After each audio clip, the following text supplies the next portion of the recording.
শোনা যাচ্ছে। আমি প্রভুর গৌরব করি, প্রশংসা করি। আবারও এভরিডে পেয়ার গ্রুপে আমাকে প্রভু সুযোগ দিয়েছেন যেন তার বাক্যের পরিচর্যা করি। আমি পাস্টর সঞ্জিত নাথ। আমি গাজীপুর সিডিসি খ্রিস্টিয়ান ডিসাইপলশিপ সেন্টার যে শিষ্যত্ব প্রশিক্ষণ কেন্দ্রটি রয়েছে সেখানে পরিচর্যা কাজের সঙ্গে যুক্ত আছি। প্রভুর রাজ্য ধার্মিকতার জন্য যারা নিজেদেরকে প্রস্তুত করেন, শিষ্যা হবার জন্য এখানে আসেন, তাদের পরিচর্যায় আমরা যুক্ত আছি পরিবারগতভাবে। এবং আমার পরিবার আছে, আমার এক ছেলে এক মেয়ে আছে। আমার পরিবারের পক্ষ সকলকে শুভেচ্ছা জানাই। আশা করি সকলে ভালো আছেন এবং যারা আজকে উপস্থিত আছেন, যারা আগামীতে শুনবেন, প্রত্যেকের জন্য খ্রিস্টের শুভেচ্ছা।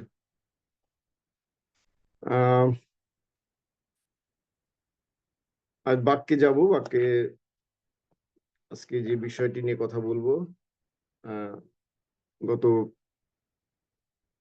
মাসে আমি বলেছিলাম মণ্ডলীর বিষয়ে সাবধানতার কথা বলেছিলাম, কারণ ভ্রান্ত শিক্ষা, ভ্রান্ত দল নানানভাবে মণ্ডলীকে বিভ্রান্ত করছে, ভ্রান্ত শিক্ষার দিকে মানুষকে নিয়ে যাচ্ছে।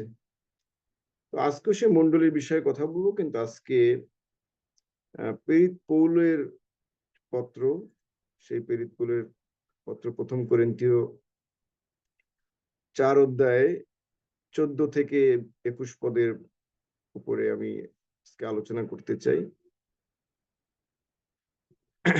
আমি পাঠ করছি। এখানে লেখা আছে, আমি তোমাদিগকে লজ্জা দিবার জন্য নয়, কিন্তু আমার প্রাণ প্রিয় বৎস বলিয়া তোমাদিগকে চেতনা দিবার জন্য এই সকল লিখিতেছি। কেননা যদিও খ্রিস্টে তোমাদের 10 সহস্র পরিপালক থাকে, তথাচ পিতা অনেক নয়, কারণ খ্রিস্ট যিশুতে সুসমাচার দ্বারা আমি তোমাদিগকে জন্ম দিয়াছি। অতএব তোমাদিগকে বিনয় করি, তোমরা আমার অনুকারী হও। এই অভিপ্রায়ে আমি তিমোথেওকে তোমাদের নিকটে পাঠাইয়াছি। তিনি প্রভুতে আমার প্রিয় ও বিশ্বস্ত বৎস।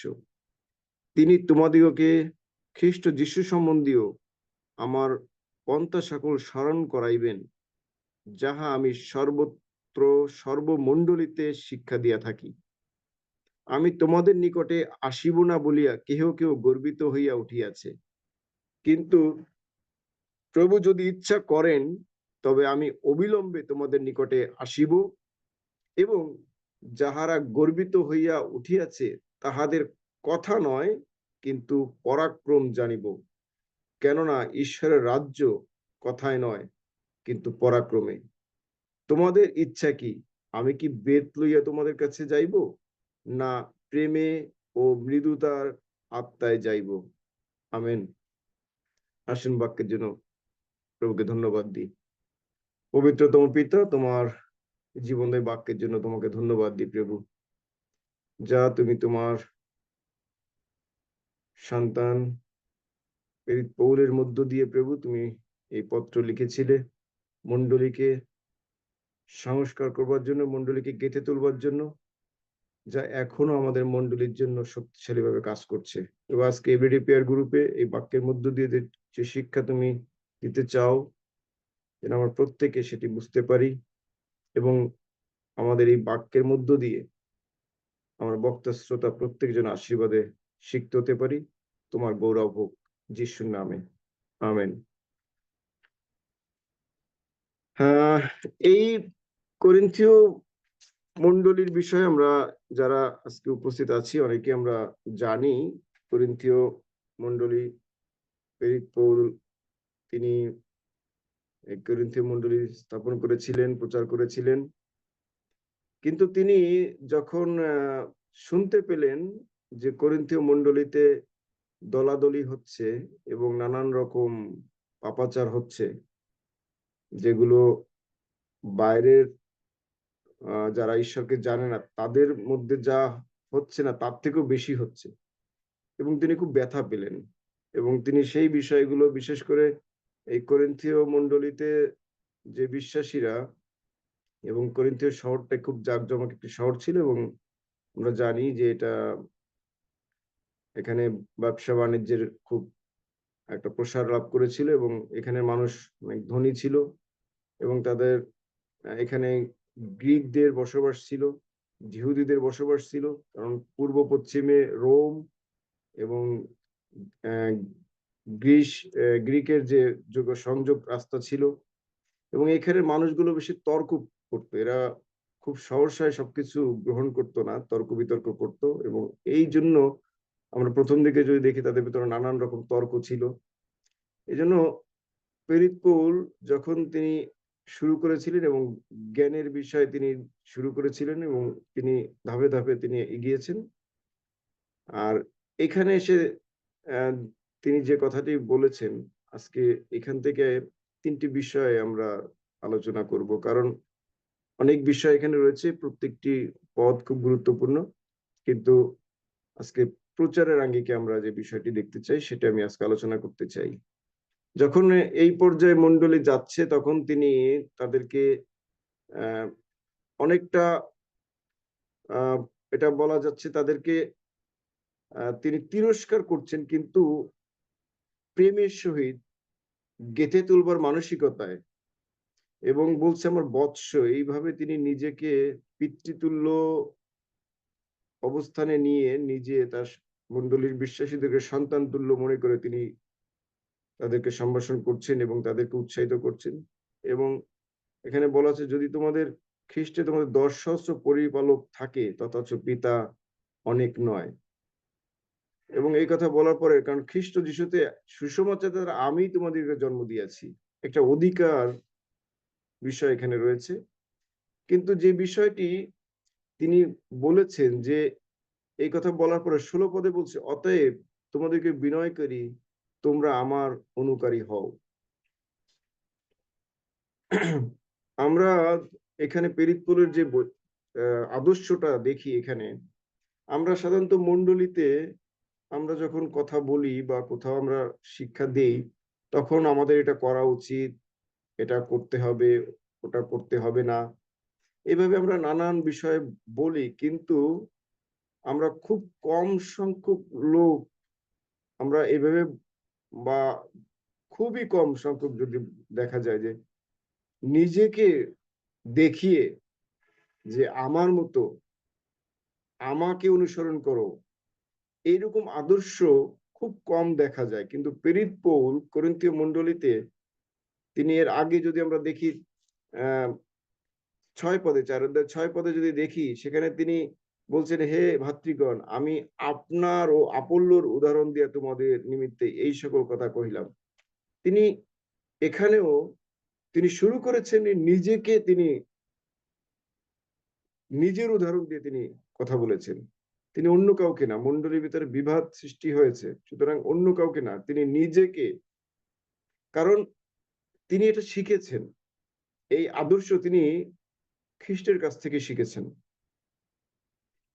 কারণ আহ তিনি ব্যবস্থা অনুসারে ফরিসি ছিলেন আর ফরিসিদের বিষয়ে যিশুর একটা অভিযোগ ছিল যদি মথিলিখিত সুসমাচার 23 অধ্যায় 3 পদ দেখেন সেখানে যিশু খুব আক্ষেপ করে ফরিসিদের কথা বলেছে যে তারা এই ফরিসিরা ব্যবস্থা সম্পর্কে অনেক কথা বলছে তোমরা তাদের কথা শোনো কিন্তু তারা যা করে তা করো না কারণ তারা বলতে পছন্দ করে কিন্তু করতে চায় না তারা বোঝা বেঁধে বেঁধে লোকেদের মাথায় চাপিয়ে দেয় কিন্তু আঙ্গুল দিয়ে ছুঁয়েও দেখে না এই ব্যবস্থা অবলম্বী ছিলেন প্রেরিত পৌল তিনি লোকেদেরকে শিক্ষা দেবেন এটা করো না ওটা করতে হবে কিন্তু তিনি যখন খ্রিস্টকে জেনেছেন যখন তিনি খ্রিস্টে নতুন জন্ম লাভ করেছেন তখন তার শিক্ষাটা সম্পূর্ণ পাল্টে গেছে তিনি এখন বলছেন আমাকে অনুসরণ করো আমাকে অনুকরণ করো আমি কি করছি এটা দেখো এই যে আদর্শ মণ্ডলীতে এটি খুবই গুরুত্বপূর্ণ আজকে মণ্ডলীতে যারা আমরা নেতৃত্ব দেই বা আমরা মণ্ডলীতে পরিচর্যা ক্ষেত্রে পরিচর্যা করছি আজকে আমাদের আদর্শ এরকম হওয়া উচিত কারণ আমরা যদি দেখি যে এই যে কথাটি তিনি বলেছেন যে আমরা যদি ফিলিপিও 3 অধ্যায় 17 পদ, ফিলিপিও 3 অধ্যায় 17 পদ যদি দেখি, সেখানে বলছে, ভাতৃগণ তোমরা সকলে মিলিয়া আমার অনুকারী হও। সেখানেও তিনি, কারণ তিনি বলছেন যে আমি তিমোথীকে পাঠাবো, তিনি আমার পন্থা সকল তোমাদেরকে জানাবেন যে আমি সর্বসময় সর্বমণ্ডলীতে শিক্ষা দিয়ে থাকি। তিনি সবসময়, তিনি এখানে শুধু না, তিনি মণ্ডলীর ক্ষেত্রে নিজেকে সবসময় তুলে ধরেছেন এবং নিজেকে অনুসরণ করতে বলেছেন। কারণ তিনি সেইভাবে জীবনযাপন করছেন, কারণ তিনি খ্রিস্টে নতুন জীবন লাভ করেছেন, কারণ এই জীবন তার ছিল না। কারণ প্রেরিত পৌল আজকে এত সুন্দর করে শাস্ত্র ব্যাখ্যা করছেন, কারণ তিনি খ্রিস্টের জ্ঞানে জ্ঞানী হয়েছেন। কারণ যখন তিনি ব্যবস্থা অনুসারে জ্ঞানী ছিলেন, তখন তিনি শাস্ত্র ব্যাখ্যা করতে পারেননি, কারণ শাস্ত্র তারা বোঝেনি, তারা খ্রিস্টকে চেনেনি। এবং ব্যবস্থা অনুসারে যখন মানুষ চলে, অর্থাৎ এই জ্ঞান, জাগতিক জ্ঞানে যারা যখন মানুষ চলে, তখন খ্রিস্টকে বুঝতে পারে না। প্রেরিত পৌল যখন ব্যবস্থা অনুসারে ছিলেন, তখন তিনি ব্যাখ্যা করতে পারেননি, তিনি খ্রিস্টকে চিনতে পারেননি, তারা বুঝতে পারেনি। কিন্তু যখন খ্রিস্টের মধ্য দিয়ে তার নতুন জন্ম হলো, খ্রিস্টের জ্ঞানে তিনি জ্ঞানী হলেন। কারণ কলসীয় পুস্তকে তিনি বলেছেন যে ঈশ্বরের ঈশ্বরের বিষয় জানিতে পারতেন, ঈশ্বর নিগূঢ় তত্ত্ব অর্থাৎ খ্রিস্টকে জানিতে পারি। তার প্রাণের আকাঙ্ক্ষা সবসময় খ্রিস্টকে জানা, কারণ নিগূঢ় তত্ত্ব জানা হচ্ছে খ্রিস্ট জানা। এই কথা বলছে কারণ তাহার মধ্যে, ইহার মধ্যে অর্থাৎ খ্রিস্টের মধ্যে সমস্ত জ্ঞানের ও বিদ্যার নিধি গুপ্ত আছে। এটি তিনি উপলব্ধি করেছিলেন যে খ্রিস্টের মধ্যেই প্রকৃত জ্ঞান এবং প্রজ্ঞা রয়েছে। এবং যখন তিনি সেই প্রজ্ঞায় তিনি প্রজ্ঞাবান হলেন, তখন তার কাছে ব্যবস্থা বা সব সেই পুরাতন নিয়ম যে ব্যবস্থা, সেটি পরিষ্কার হয়ে গেল। আর তখন তিনি একের পর এক ব্যবস্থা ব্যাখ্যা করতে শুরু করলেন। অর্থাৎ তিনি খ্রিস্টের জ্ঞানের দ্বারা ব্যবস্থা ব্যাখ্যা করতে শুরু করলেন, কিন্তু ব্যবস্থার জ্ঞান দ্বারা তিনি খ্রিস্টকে ব্যাখ্যা করতে পারেননি। সুতরাং এখানে যখন তিনি এই জন্ম লাভ করলেন, তখন তিনি মণ্ডলীর কাছে নিজেকে আদর্শ অবস্থায় দাঁড় করিয়েছেন। তিনি বলেছেন তোমরা আমাদের অনুকারী হও, এবং এইরকম যারা জীবনযাপন করে, মণ্ডলীকে উৎসাহিত করছে, তাদেরকে অনুসরণ করো যারা এই আদর্শে চলে। কারণ আমাদের যিনি গুরু, আমাদের যিনি প্রভু, তিনিও সেই আদর্শ নিয়ে চলেছেন। তিনি বলেছেন তোমাদের মধ্যে কি আমাকে পাপী বলে প্রমাণ করতে পারে, জন 28:46 কারণ তিনি সেই রকম জীবন যাপন করেছেন। নতুনের বলছে প্রভু আমরা কোথায় যাবো, কোথায় থাকেন, বলছে আসো দেখো। তিনি নিজেকে কখনো গোপন করেননি, তিনি কখনো বলেননি যে আমি যা বলি তাই করো, আমি যা করি তা করো না। কিন্তু তিনি বলছেন আমি যা করি তাই করো, আমি যা করি বলি তা নয়। সুতরাং খ্রিস্ট বিশ্বাসী হিসেবে আমাদের প্রথমত মণ্ডলীর কাছে আমাদের আদর্শ তুলে ধরতে হবে। এবং প্রেরিত পৌল তিনি সবসময় খ্রিস্টকে অনুসরণ করেছেন, খ্রিস্টের পদচিহ্ন তিনি অনুসরণ করেছেন। কারণ পিতর এই কথাটি সুন্দরভাবে ব্যাখ্যা করেছেন। যদি আমরা প্রথম পিতর 2:21 দেখি, সেখানে সুন্দর করে বলেছেন যে খ্রিস্ট আমাদের জন্য মরেছেন এবং তিনি আমাদের জন্য দুঃখ ভোগের সে পথ তিনি রেখে গেছেন। সুন্দর কথা বলেছেন, কারণ তোমরা ইহারই নিমিত্ত আহত হইয়াছ, কেননা খ্রিস্ট তোমাদের নিমিত্ত দুঃখ ভোগ করিলেন, এ বিষয়ে তোমাদের জন্য এক আদর্শ রাখিয়া গিয়াছেন, যেন তোমরা তাহার পদচিহ্নের অনুগমন করো। অর্থাৎ পিতর, সাধু পৌল, প্রেরিতেরা সবাই সেটি উপলব্ধি করতে পেরেছেন যে খ্রিস্টকে অনুসরণ করো ছাড়া আর কোনো পথ নেই। কারণ খ্রিস্ট হচ্ছে সেই আদর্শ, খ্রিস্টের মধ্যে সেই আদর্শ রয়েছে। সুতরাং তিনি মণ্ডলীকে উৎসাহিত করছেন, দেখো যে তোমরা আমাকেও অনুকরণ করো, আমার অনুসারী হও, অনুকারী হও, আমি কিভাবে জীবনযাপন করছি। কারণ পৌলকে নিয়ে মণ্ডলীতে তর্ক হচ্ছে। কেউ কেউ মণ্ডলীতে বলছে আমি পৌলের, আমি আপল্লর, কেউ বলছে আমি কৈফার, কেউ বলছে আমি খ্রিস্টের। এইভাবে দলাদলি হচ্ছে, কিন্তু তিনি নিজেকে এখানে উপস্থাপন করেছেন। বলছে দেখো, তোমরা আমাকে দেখো, আমি কিভাবে জীবনযাপন করছি। আর তিনি কিভাবে জীবনযাপন করতেন এটি খুব ভালো করে জানতেন তিমথি, কারণ তিমথি সবসময় তার সঙ্গে ছিলেন। তার সঙ্গে ছিলেন। তারা খুব ভালোভাবে, খুব কাছ থেকে প্রেরিত পৌলকে দেখেছেন। সুতরাং এখানে আমরা প্রথম যে বিষয়টি দেখলাম সেটি হচ্ছে যে মণ্ডলীর সামনে আমাদেরকে আদর্শ হতে হবে। আমাদের আমরা নিজেদেরকে যদি উপস্থাপন করতে না পারি, যদি আমরা নিজেরাই মণ্ডলীর কাছে আদর্শ হতে না পারি, তাহলে কাজ হবে না।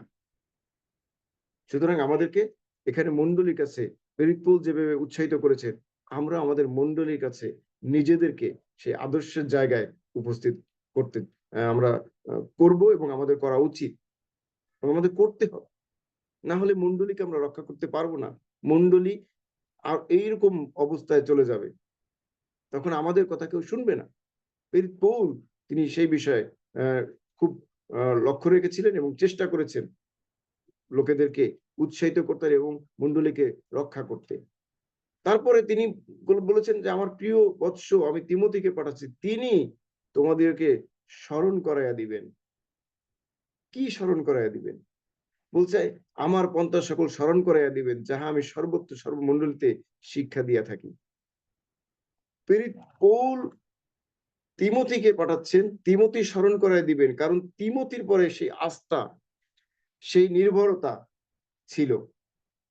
এবং প্রেরিত পৌল নিজে শুধু আদর্শ হননি, তিনি তিমোথী তৈরি করেছেন এবং সেই তিমোথীকে তিনি মণ্ডলীর কাছে পাঠাচ্ছেন এবং তিমোথী এসে স্মরণ করায় দিবেন। আজকে স্মরণ করিয়ে দেওয়া এবং স্মরণে রাখা খুবই গুরুত্বপূর্ণ। বিশ্বাসী হিসেবে, পরিচর্যাকারী হিসেবে, একজন পালক হিসেবে যে আমি কি করছি, আমার দায়িত্ব কি, আমি কোন অবস্থানে আছি, আমি কিভাবে আমার পরিচর্যা করছি, আমি কার কাছে প্রতিজ্ঞাবদ্ধ, এগুলো স্মরণে রাখা এবং সবসময় স্মরণ করিয়ে দেওয়া। এবং সর্বোপরি আমরা যে যিশুর সন্তান, আমরা যে খ্রিস্টিয়ান এবং আমরা যে জীবন্ত ঈশ্বরের সন্তান, আমরা তার নিজস্ব প্রজা, যাজকবর্গ, এটি আমাদের স্মরণ রাখতে হবে এবং এটি স্মরণ করিয়ে দিতে হবে মণ্ডলীকে যে আমরা আলাদা, আমাদেরকে ঈশ্বর বেছে নিয়েছেন, এটি স্মরণ করিয়ে দেওয়া এবং স্মরণে রাখা। এটা আমার পালক হিসেবে আমার যেমন দায়িত্ব, আমার বিশ্বাসীদেরকে স্মরণ করে দেওয়া, তাদেরও স্মরণে রাখা। এবং সেই জন্যই প্রেরিত পৌল তিনি তিমোথীকে বলছেন, দ্বিতীয় তিমোথীয় ২ অধ্যায় যদি আমরা ১৪ পদ দেখি, তিনি সেখানে বলছেন তুমি স্মরণ করাইয়া দেবে। চমৎকার ভাবে তিনি বলেছেন দ্বিতীয় তিমোথীয় ২ অধ্যায় ১৭-১৪ পদ, এই সকল কথা স্মরণ করাইয়া দাও, প্রভুর সাক্ষাতে দৃঢ় প্রমাণ দাও, যেন লোকেরা বাকযুদ্ধ না করে, কেননা তাহাতে কোনো ফল দর্শে না, যাহারা শুনে তাহাদের নিপাত হয়। তিনি তিমোথীকে এই কাজে তিনি ব্যবহার করেছেন। তিমোথীকে তিনি বলেছেন যে সবসময় মণ্ডলীকে স্মরণ করায় দিবা, সবসময় স্মরণ করে দিবা যে তর্ক বিতর্ক করে কোনো ফল আসে না, বরং যারাই তর্ক বিতর্কে জড়িয়ে যায় তারাই ক্ষতিগ্রস্ত হয়। এবং এই কোরিন্থীয় পুস্তকেও এই কথা বলা হয়েছে যে এই যে তর্ক বিতর্ক যারা করে, যারা নিজেদেরকে জ্ঞানী মনে করে, যারা জগতের জ্ঞান দিয়ে খ্রিস্টকে বুঝতে চায়, তারা দিন দিন অকিঞ্চন হয়ে পড়ছে, তারা মূর্খ, তারা কিছু না, তারা শূন্য হয়ে যাচ্ছে, কিন্তু অথচ তারা নিজেদেরকে জ্ঞানী মনে করছে, কারণ জগতের জ্ঞান ঈশ্বরের কাছে মূর্খতা। এবং এগুলো স্মরণ করায় দেবে কে? বিশ্বস্ত তিমোথী দরকার আজকে মণ্ডলীতে। আজকে আমাদের মণ্ডলীতে বিশ্বস্ত তিমোথী দরকার। এবং তিমোথী লিডারশিপ একটা প্রোগ্রাম আছে এবং আমি দেখেছি তারা তিমোথী তৈরি করে, তারা তিমোথী তৈরি করে। সুতরাং তিমোথী খুব আদর্শের জায়গা এবং প্রেরিত পৌল তিনি আদর্শ হয়েছেন, তিমোথীকেও তিনি সেই আদর্শে গঠন করেছেন এবং তিমোথীকে মণ্ডলীর কাছে তিনি পাঠিয়েছেন এবং স্মরণ করে দেবার জন্য, কারণ স্মরণে রাখতে হবে, মণ্ডলীকে স্মরণে রাখতে হবে। প্রেরিত পৌল বলছে পৌল কি তোমাদের জন্য ক্রুশে মরেছেন? না, খ্রিস্ট মরেছেন। আমরা খ্রিস্টের মৃত্যুর দ্বারা, খ্রিস্টের রক্ত দ্বারা আমরা কৃত, আমরা খ্রিস্টের মধ্য দিয়ে নতুন জন্ম লাভ করেছি, এটা স্মরণে রাখতে হবে। এই জন্য তিনি প্রেরিত পৌল তিনি এই করিন্থী 11 অধ্যায় 25 পদে বলছে যে আমার স্মরণে, যখন তিনি প্রভুর ভোজের অনুষ্ঠান করেছেন তো বলছে কি, আমার স্মরণার্থে ইহা করিও, স্মরণে রেখো, সবসময় স্মরণে রেখো যে আমি তোমাদের জন্য কি করেছি। খ্রিস্ট কি করেছে? আজকে মন্ডলী তোমরা তর্ক বিতর্ক করছো, তোমরা খ্রিস্টকে বিভক্ত করছো। কিন্তু খ্রিস্ট বিভক্ত হওয়ার জন্য নয়, খ্রিস্ট হচ্ছে এক এক হওয়ার জন্য। খ্রিস্ট চায় আমরা যেন এক প্রেমে চলি, একতায় চলি, তর্ক বিতর্ক না করি, জাগতিক বিষয় দিয়ে তর্ক বিতর্ক করে খ্রিস্টের দেহরূপ মণ্ডলীকে যেন আমরা ভেঙে না ফেলি। কিন্তু করিন্থীয় মণ্ডলী সেই ব্যবস্থাই করছে। প্রেরিত পৌল তাদেরকে এইগুলো স্মরণ করায় দেওয়ার জন্য তিমোথীকে পাঠাচ্ছেন। তিমোথী মণ্ডলীকে স্মরণ করিয়ে দেবেন, কারণ তিমোথীর প্রতি সেই আস্থা প্রেরিত পৌলের ছিল। সুতরাং আজকে আমাদের মণ্ডলীতে তিমোথী দরকার, এবং আমাদের স্মরণ করিয়ে দেওয়া দরকার বিশ্বাসীদেরকে। জগতের কোনো বিষয় দিয়ে খ্রিস্টকে বোঝা যাবে না, জগতের কোনো জ্ঞান দিয়ে খ্রিস্টকে বোঝা যায় না। খ্রিস্টকে বুঝতে হলে খ্রিস্টের জ্ঞান, ঐশ্বরিক প্রজ্ঞা দরকার, খ্রিস্টকে জানা দরকার, খ্রিস্টের বিষয় নয়, খ্রিস্টকে জানা দরকার। সুতরাং প্রিয়জনেরা, আমাদের আদর্শ হতে হবে। প্রেরিত মণ্ডলীকে বলেছে আমার অনুকারী হও, এবং স্মরণ করানোর জন্য তিনি তিমোথীকে পাঠিয়েছেন। এবং আমাদের স্মরণে রাখতে হবে আমরা উভয় পালক হই, সদস্য হই, সাধারণ বিশ্বাসী হই, আমরা প্রত্যেকে যিশুর রক্তে কৃত, আমরা তার নিজস্ব প্রজা। আমাদেরকে তিনি আলাদা করেছেন এবং আমাদের তিনি দায়িত্ব দিয়েছেন। আমরা শুধু পরিত্রাণ পেয়ে নিজেরা চুপ করে থাকবো না, কিন্তু এই সত্য সুসমাচার আমাদেরকে প্রচার করতে হবে, এটি স্মরণে রাখতে হবে। তর্ক বিতর্ক করে সময় নষ্ট করার সময় নেই, আমাদের প্রচার করতে হবে। এবং যখন এই অবস্থা হচ্ছে, তখন মন্ডলীর মধ্যে একটি বিষয় দেখা যাচ্ছে, সেটা কি, যে প্রেরিত পৌল আসবে না শুনে আবার কেউ কেউ বেশ গর্ব চিন্তা করছে, আনন্দ করছে, গর্বিত হচ্ছে যে না, সে আসবে না। কারণ তারা মনে করছে সে ভয় পেয়েছে।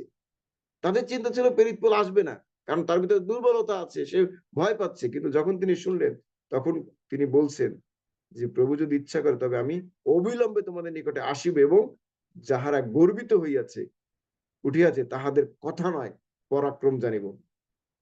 কারণ ঈশ্বর রাজ্য কথায় নয়, কিন্তু পরাক্রমে। যখন তিনি এই বিষয়টি আমরা দেখি, দ্বিতীয় যে বিষয়টি সেটা হচ্ছে ঈশ্বরের রাজ্য কথায় নয়, কাজে। বিশ্বাসী হিসেবে আমাদের কথা বললে হবে না, আমাদের কথা থেকে আমাদের কাজ, কথা এবং কাজ একসঙ্গে আমাদের কাজ করতে হবে, একসঙ্গে কথা এবং কাজ একসঙ্গে চলবে। কারণ তিনি বলছেন যে আমি যখন আসব তখন আমি তাহাদের কথা নয় কিন্তু পরাক্রম জানবো। কারণ এই যে লোকেরা যে তর্ক বিতর্ক করছে এবং এই জগতে খ্রিস্ট ধর্ম নিয়ে সেই সময় থেকে এখনো পর্যন্ত নানান কথায় পরিপূর্ণ। খ্রিস্ট ধর্ম সম্পর্কে নানান কথা বলা হয়, নানান রকম উদ্ভট কথাবার্তা বলা হয়, নানান কুৎসা রটনা করা হয়। এই সমস্ত আমি শুনতে আসবো না, কারণ এগুলো পৃথিবী পরিপূর্ণ, কিন্তু এগুলোতে কোনো কাজ হবে না। ওগুলো যারা বাচাল, যারা জানে না, যারা ঈশ্বরের পরাক্রম বোঝে না, যারা ঈশ্বরের সন্ধানে, তারা এগুলো বলবে। কিন্তু আমি দেখবো হচ্ছে তোমাদের কাজ। যখন আমি আসবো তখন আমি তোমাদের কোনো কথা শুনবো না, আমি তোমাদের কাজ দেখতে চাই। আমি তোমাদের কাজ দেখবো, তোমরা কতটা কাজ করছো, কতটা বিশ্বস্তভাবে জীবনযাপন করছো, সেই কাজ তিনি দেখতে চান। কেননা ঈশ্বর রাজ্য কথা নয় কিন্তু পরাক্রমে। সুতরাং যাকব বলেছে যে কর্মহীন বিশ্বাস মৃত। তোমরা বিশ্বাস করেছো, তোমরা অনেক কথা বলছো, অনেক জ্ঞান তোমাদের রয়েছে, কিন্তু এই সমস্ত কথার ফুলঝুরি দরকার না, কিন্তু কাজ কি করছো সেটা হচ্ছে ইম্পর্টেন্ট। মতিউক্ত সুসমাচারে যিশু বলেছেন 22 অধ্যায় 33 পদ, যে ফল দ্বারাই গাছ চেনা যাবে।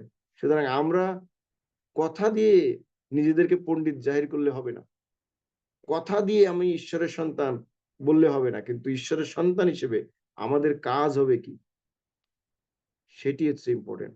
মণ্ডলীতে যখন আমরা যিশুর রক্তে হয়েছি, আমরা যখন তার সন্তান হয়েছি, তখন আমাদেরকে কাজ করতে হবে। সেটা কি? তর্ক নয়, বিবাদ নয়, জ্বালাতন নয়, দলাদলি নয়, গালাগালি নয়, দেশ নয়, কিন্তু প্রেমে একজন একজনকে সহ্য করা, একজন একজনকে গেঁথে তোলা। এই যে খ্রিস্ট বারবার অনুরোধ করেছেন যেন আমাদের মধ্যে সেই প্রেম থাকে, আমরা যেন একজন আরেকজনকে সহ্য করি, একজন একজনকে গেঁথে তুলি। গালাতীয় পত্রে বলেছে যদি কেউ ধরাও পড়ে, আস্তিক যে তোমরা, তাদেরকে প্রেমে গেঁথে তোলো। কি চমৎকার শিক্ষা তিনি প্রত্যেকটা পত্রে তিনি দিয়েছেন। মণ্ডলীর মধ্যে এই আদর্শ যেন থাকে, আমরা শুধু কথা বলি, আমরা শুধু বিচার করি, কত কিছু, কিন্তু কাজে কি করি সেটা হচ্ছে ইম্পর্টেন্ট। সুতরাং ঈশ্বরের রাজ্য কথায় নয়, কাজে। সুতরাং সেই কাজ আমাদের থাকতে হবে। আজকে মণ্ডলীর মধ্যে শুধু কথা, কথা আর কথা, কত কথা, সবাই পণ্ডিত, সবাই শাস্ত্র ব্যাখ্যা করছে, কত কথা বলছে, কিন্তু কাজের বেলায় খালি অন্যের ভুল ধরছে, বিচার করছে, বিচার আত্মারে বসে আছে। মন্ডলীতে পালক প্রচার করছে, পিছন থেকে বসে আছে পালক কি ভুল বলে সেটা ধরার জন্য। আজকে মন্ডলীর মধ্যে এই অবস্থা। এমনও মন্ডলী আছে, পালক পুলপেট থেকে নেমে পারে না, তাকে নিয়ে যে প্রশ্ন করে তাকে অপমানিত করা হয়। মন্ডলীর এই হচ্ছে অবস্থা। কিন্তু মন্ডলী কি? মন্ডলী খ্রিস্টের দেহ, স্বয়ং খ্রিস্ট মস্তক।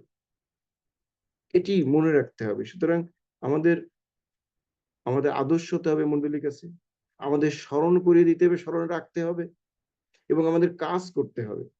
এবং তিনি বলছেন, আমি কি বেত লইয়া আসিব? কি চমৎকার! কত প্রেম, কত প্রেম, কত ভালোবাসায় তিনি এই কথাটি বলেছেন, কত অধিকার নিয়ে বলছেন, আমি কি বেত লইয়া আসিব, নাকি প্রেম ও মৃদুতার আত্মায় যাইব? কি নিয়ে আসবো? কারণ ঈশ্বরের সন্তানরা যদি শাসন করে, এটা তো আশীর্বাদের। গীতরচক বলেছেন 141 গীতের 5 পদে, তোমার সাধু আমাকে ভৎসনা করুক, আমাকে শাসন করুক। কি চমৎকার করে তিনি বলেছেন। আমি যদি গীত থেকে একটু পড়ি, 141 গীতের 5 পদ, ধার্মিক লোক আমাকে প্রহার করুক, সেটি দয়া। সে আমাকে অনুযোগ করুক, তাহা মস্তকের তৈল। আমার মস্তক তাহা অগ্রাহ্য না করুক। উহাদের দুষ্টতা সমূহের মধ্যেও আমি প্রার্থনা করিব। কি চমৎকার ভাবে এটি দাউদের দাউদ দাউদ ছাড়া এমন কথা কে বলতে পারে? কি চমৎকার করে বলেছে, তোমার ধার্মিক ব্যক্তি আমাকে, তোমার ধার্মিক লোক আমাকে প্রহার করুক, সেটি দয়া। সে আমাকে অনুযোগ করুক, তাহা মস্তকের তৈল। আমার মস্তক তাহা অগ্রাহ্য না করুক। আজকে কি চমৎকার মন্ডলীর মধ্যে। তাই প্রিয় খ্রিস্টের প্রিয়জনেরা, আজকে এই কথা বলবো যে আমরা যারা মন্ডলীতে দায়িত্বে রয়েছি, আমরা যারা বিশ্বাসী, আমাদের উভয়েরকেই আমাদের খ্রিস্টের মতন আদর্শ হতে হবে, যেন মন্ডলীর সামনে আমরা আদর্শ হই।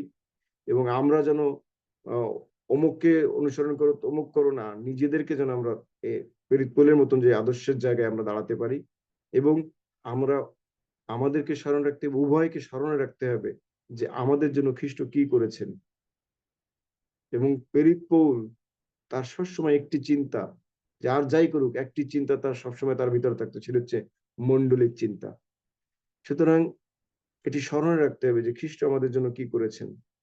আমরা খ্রিস্ট আমাদের সমস্ত কষ্ট তিনি নিয়ে তার জীবন দিয়ে তিনি আমাদেরকে মুক্ত করেছেন, স্বাধীন করেছেন। সুতরাং এটা আমাদের স্মরণে রাখতে হবে, এবং সঙ্গে সঙ্গে আমাদের জীবনে যেন সে কাজ থাকে, যেন আমরা সেই খ্রিস্টের আদর্শে, বাক্যের বাধ্যতায়, বাক্য যেভাবে আমাদের কাজ করতে বলে, যেভাবে চলতে বলে, যেন আমরা সেইভাবে চলি, সেই কাজ করি। তাহলেই প্রভু আনন্দিত হবেন, তার দেহরূপ মণ্ডলী সুগঠিত হবে, সুসজ্জীভূত হবে, এবং তার আগমনে আমরা তার সম্মুখে নিষ্কলঙ্ক অবস্থায় আনন্দ ধার্মিকতায় উপস্থিত হতে পারবো। প্রভু আমাদের প্রত্যেককে তার বাক্যের মধ্য দিয়ে আশীর্বাদ দান করুন। আমেন। আমেন। জয় যিশু।